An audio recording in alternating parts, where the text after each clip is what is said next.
함께 기도하겠습니다. 사랑의 아버지 하나님, 오늘도 주의 이름을 부르는 주의 자녀로 살아갈 수 있도록 은총을 더하여 주심을 감사합니다. 하나님, 내 아버지 집에 또 이 첫 시간 불러주셨사오니 주의 은혜와 사랑과 평강이 우리 안에 가득하게 하여 주셔서 오늘 이 하루 사는 동안 우리 안에 차고 넘치는 은혜와 평강과 주님의 사랑이 우리 곁에 만나게 하신 모든 이들에게 흘러 넘쳐갈 수 있도록 우리에게 이 시간 함께하여 주시옵소서. 생명의 말씀으로 우리를 붙들어 주시고 빛의 말씀으로 우리에게 환히 비추어 주셔서 하나님, 주와 동행하고 주와 함께 나아가는 데 부족함이 없도록 이 시간 성령으로 역사하시고 우리 가운데 함께하여 주시옵소서. 감사를 드리며 우리 구주 예수 그리스도의 이름으로 기도합니다. 아멘. 오늘 우리에게 주시는 하나님 말씀은 창세기 13장 1절부터 13절까지 말씀입니다.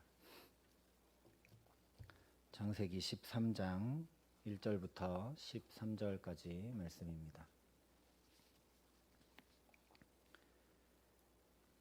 창세기 13장 1절부터 13절까지 말씀을 제가 봉독해 드리겠습니다. 하나님의 말씀입니다. 아브라함이 애굽에서 그와 그의 아내와 모든 소유와 롯과 함께 네겝으로 올라가니 아브라함에게 가축과 은과 금이 풍부하였더라. 그가 네겝에서부터 길을 떠나 베델에 이르며 베델과 아이 사이 곧 전에 장막 쳤던 곳에 이르니 그가 처음으로 제단을 쌓은 곳이라. 그가 거기서 여호와의 이름을 불렀더라. 아브라함의 일행 롯도 양과 소와 장막이 있으므로 그 땅이 그들이 동거하기에 넉넉하지 못하였으니 이는 그들의 소유가 많아서 동거할 수 없었음이니라. 그러므로 아브라함의 가축의 목자와 롯의 가축의 목자가 서로 다투고 또 가나안 사람과 브리스 사람도 그 땅에 거주하였는지라. 아브라함이 롯에게 이르되 우리는 한 친족이라 나나 너나 내 목자나 내 목자나 서로 다투게 하지 말자. 내 앞에 온 땅이 있지 아니하냐. 나를 떠나라. 내가 좌하면 나는 우하고 내가 우하면 나는 좌하리라. 이에 롯이 눈을 들어 요단 지역을 바라본즉 수알까지 온 땅에 물이 넉넉하니 여호와께서 소돔과 고모라를 멸하시기 전이었으므로 여호와의 동산 같고 애굽 땅과 같았더라. 그러므로 롯이 요단 온 지역을 택하고 동으로 옮기니 그들이 서로 떠난지라. 아브라함은 가나안 땅에 거주하였고 롯은 그 지역의 도시들에 머무르며 그 장막을 옮겨 소돔까지 이르렀더라. 소돔 사람은 여호와 앞에 악하며 큰 죄인이었더라. 아멘.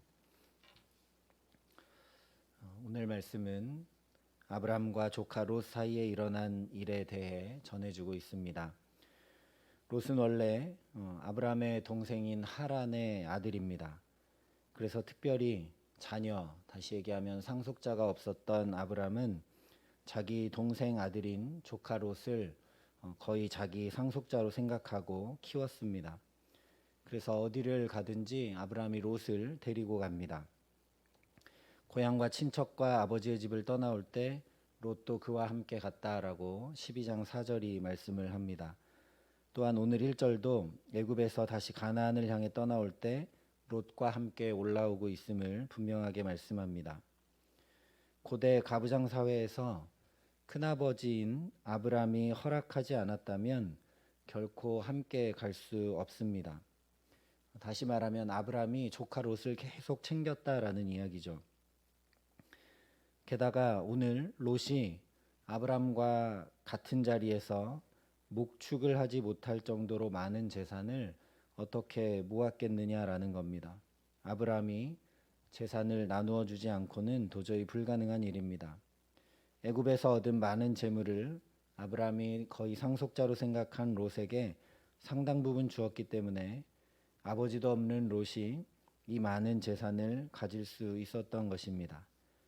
이뿐만 아니라 오늘 아브라함이 롯에게 한 말을 보면 롯을 너무도 아끼고 정말 상속자와 다름없이 생각하고 있다는 것을 알게 됩니다. 9절이 이렇게 말씀합니다. 내 앞에 온 땅이 있지 아니하냐. 나를 떠나가라. 내가 좌하면 나는 우하고 내가 우하면 나는 좌하리라.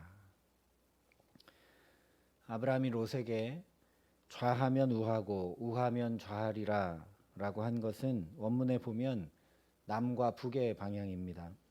내가 남쪽으로 가면 나는 북쪽을 선택하겠고 내가 북쪽으로 가면 나는 남쪽을 선택하겠다라는 이야기입니다. 왜냐하면 우리가 알고 있는 대로 가나안 땅은, 오늘날 이스라엘 땅은 마치 우리나라처럼 남과 북으로 길게 뻗어 있는 땅이기 때문입니다. 좌우가 번역이 틀렸다 이런 말씀을 드리려고 하는 것이 아니라, 이 아브라함의 말 안에는 이 가나안 땅, 약속의 땅, 조카 롯이 다른 땅이 아니라 하나님 주신 이 약속의 땅 안에서, 이 남쪽과 북쪽 방향 안에서 땅을 정하고 그 안에 살기를 간절히 바라는 아브라함의 마음이 가득 담겨 있다라는 말씀입니다. 롯과 지금 잠시 헤어진다고 해도 하나님께서 약속해 주신 이 약속의 땅을 조카 롯이 상속받기를 원했기 때문입니다. 이 약속의 땅의 범위 안에서 롯이 벗어나지 않기를 원했던 것입니다.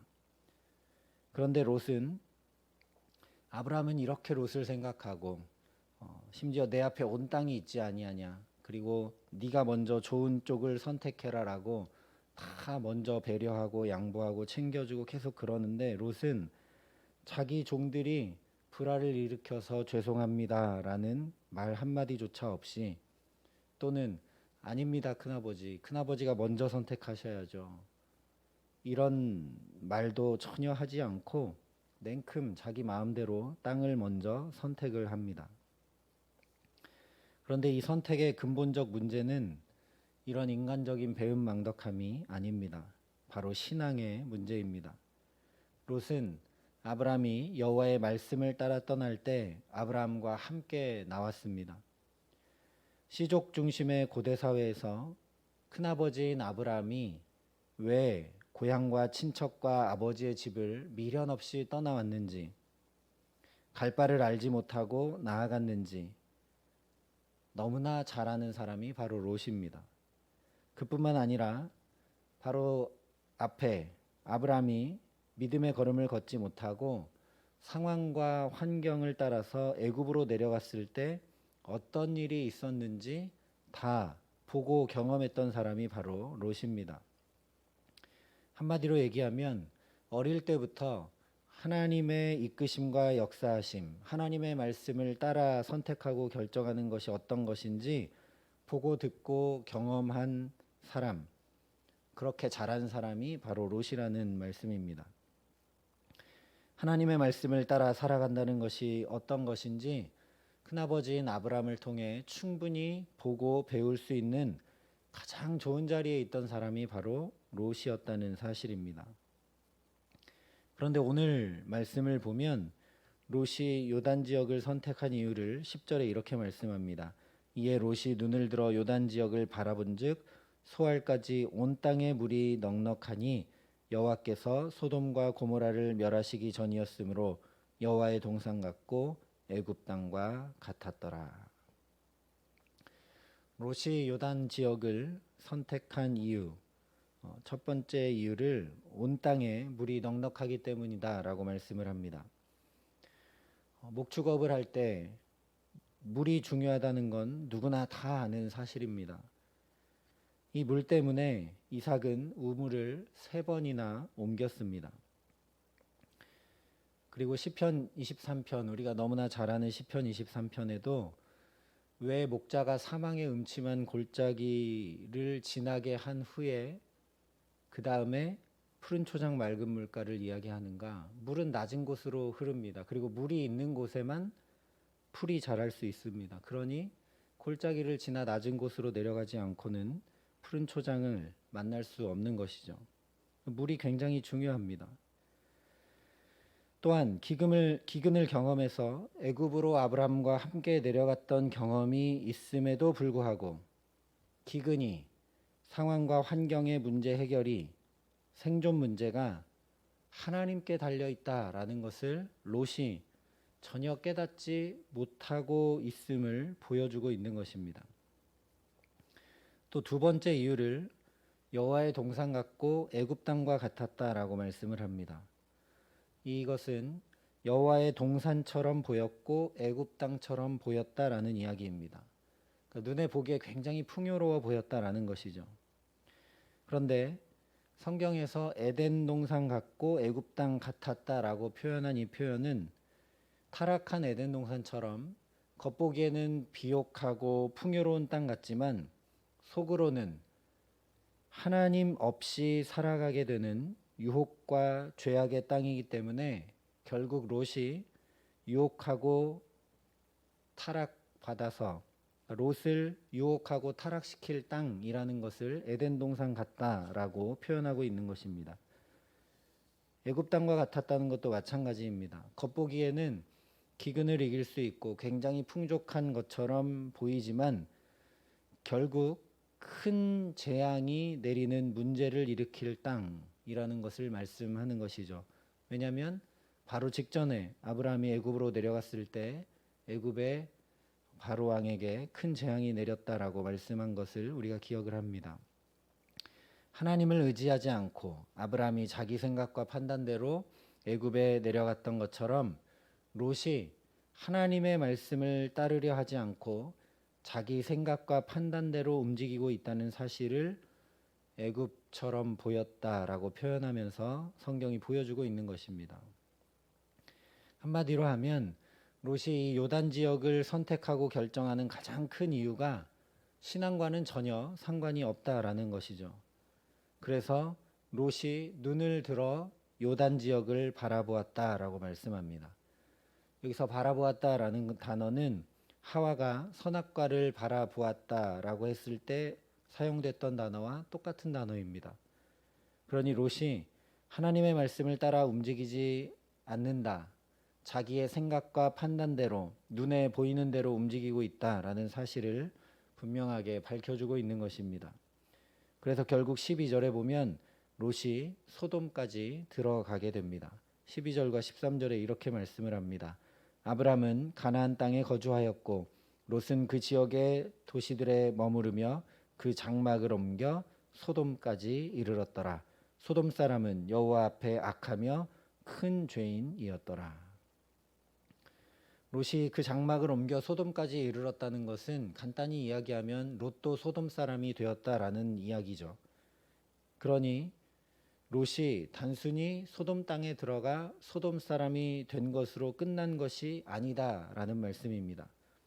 롯의 선택으로 인해서 롯 역시 소돔 사람과 똑같이 하나님 앞에 악하고 큰 죄인이 되었다라는 말씀입니다. 그런데 사실 아브람도 하나님의 말씀을 잘 따라가지 못하고 눈에 보이는 대로 선택했던 사람입니다. 어제 살펴본 대로 어떤 면으로는 굉장히 이기적으로 생존 본능만 챙기고 자기 아내까지 속여서 애굽 왕 바로에게 넘겼던 사람이 아브람입니다. 하나님은 너의 자손을 별과 같이 많게 하겠다라고 약속해 주신 말씀은 까마득히 잊어버린 것이죠. 그러면 대체 아브람과 롯의 차이가 무엇이냐라는 겁니다. 아브람도 말씀을 따라 잘 선택하지 못하고 믿음 위에 굳건히 서지 못하고 자기 눈에 보이는 대로 상황과 환경에 따라서 기근 때문에 애굽에 내려가기도 하고 이런 선택을 했고 오늘 롯도 자기가 잘 살 수 있을 것 같은 땅, 풍요로운 땅을 선택했는데 차이가 무엇이냐라는 겁니다. 그 차이를 오늘 4절이 이렇게 말씀을 해주고 있습니다. 그가 처음으로 제단을 쌓은 곳이라 그가 거기서 여호와의 이름을 불렀더라. 바로 이것입니다. 똑같이 연약하고 똑같이 부족하고 똑같이 때로 상황과 환경 때문에 눈에 보이는 대로 하나님의 말씀을 따라 선택하지 못하지만 아브람은 롯과 다르게 하나님의 이름을 불렀습니다. 창세기 12장부터 쭉 우리가 말씀을 살펴보면 계속 하나님의 이름을 불렀다, 제단을 쌓고 여호와의 이름을 불렀다는 표현들이 여러 군데 등장을 합니다. 그런데 말씀을 따라 갈 바를 알지 못하고 나갔던 아브람 곁에 있으면서 롯은 하나님의 이름을 부르지 않았습니다. 롯의 걸음에 하나님의 이름을 불렀다는 표현은 한 번도 등장하지 않습니다. 복이 되지 못한 아브람을 허물과 죄를 사하고 덮으시면서 오직 사랑으로 인도하시는 하나님을 자기도 옆에서 보고 듣고 경험했음에도 불구하고 롯은 하나님의 이름을 부른 적이 없습니다. 우리 역시 마찬가지입니다. 저도 여러분도 다 연약하고 부족합니다. 상황과 환경에 따라 선택하는 일들이 많습니다. 힘겹고 어려워지면 어제 나눴던 말씀대로 믿음이 설 자리가 우리 안에 점점 좁아지는 것들을 우리도 경험합니다.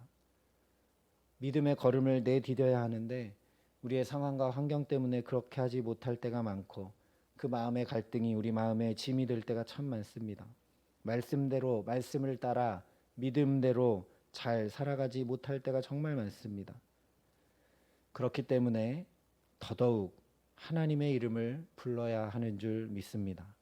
로마서 10장에 누구든지 주의 이름을 부르는 자는 구원을 받으리라 분명히 말씀했습니다.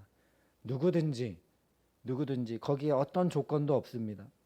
주의 이름을 부르는 자는 구원을 받으리라. 이 말씀이 저와 여러분이 분명히 믿고 따르는 말씀이기를 간절히 기도합니다. 주의 이름을 부르는 자와 주의 이름을 부르지 않는 자의 극명한 차이를 오늘 창세기 13장이 말씀하는 이유가 무엇이겠습니까? 우리로 하여금 제발 주님의 이름을 부르는 자로 살아가라고, 그래서 하나님께서 말씀하신 복의 사람이 되라고, 말씀을 따라 생명의 길을 걷고 허물과 죄의 가리우심과 사하심을 입고 사랑을 받으면서 예수 닮은 사람으로 살아가라고 말씀하시는 것 아니겠습니까? 오늘 저와 여러분 모두가 어디서든 무엇을 하든 주님의 이름을 부르는 자로 살게 하시기를 간절히 기도합니다. 아니, 이미 이 첫 시간 주님의 전에 나와 주의 이름을 부르고 주님께 의탁하고 우리의 연약함을 아뢰기에 주님 말씀하신 그대로 주의 이름을 부르는 자에게 구원을 보이시는 오늘 가장 축복된 하루를 살게 하시기를 간절히 기도합니다. 그래서 정말 나는 연약하고 나는 부족하고 나는 때로 쓰러지고 넘어지고 말씀을 따라 잘 살아가지 못하지만 주께서 강한 주님의 오른손으로 붙드심을 믿고 주의 이름을 부르는 자에게 주의 구원을 분명하게 경험하는 자로 오늘도 주와 동행하며 살아가게 하시는 귀한 은총으로 함께 하시기를 우리 구주 예수 그리스도의 이름으로 간절히 축원합니다. 함께 기도하겠습니다. 사랑의 아버지 하나님, 오늘도 주의 말씀으로 우리를 깨우치시고 붙드시니 감사합니다. 하나님, 믿음의 선택을 하고자 하나, 말씀을 따라 살고자 하나, 정말 수시로 때때로 마음은 원이지만 육신이 약하여 눈에 보이는 대로 경험대로 나의 계획과 생각대로 판단하고 결정하고 선택하고 움직일 때가 너무너무 많음을 주님 긍휼히 여겨 주시옵소서. 하나님, 그래서 오늘도 우리를 깨우시고 이 첫 시간 주의 전에 불러주심을 감사드립니다. 주의 이름을 부르게 하셨사오니 하나님 함께하여 주셔서 주의 이름을 부르는 자에게 구원을 보이시고 역사하여 주시옵소서. 아브라함에게 그랬던 것처럼 연약하고 넘어지고 쓰러지고 잘못 선택할 때도 있지만 그때마다 주의 이름을 부를 때에 더욱 복이 되게 하시고 더욱 주님께 가까이 가게 하시고 결국에는 믿음의 조상의 자리까지 우뚝 세워주셨던 것처럼 하나님, 우리가 이 새벽 주의 이름을 부를 때 우리를 그렇게 붙드시고 우리를 그렇게 도우시고 우리에게 그렇게 함께하여 주셔서 우리도 더욱더욱 주를 의지하고 믿음의 자리로 더 가까이 나아갈 수 있도록 주께서 함께하시고 은총을 더하여 주시옵소서.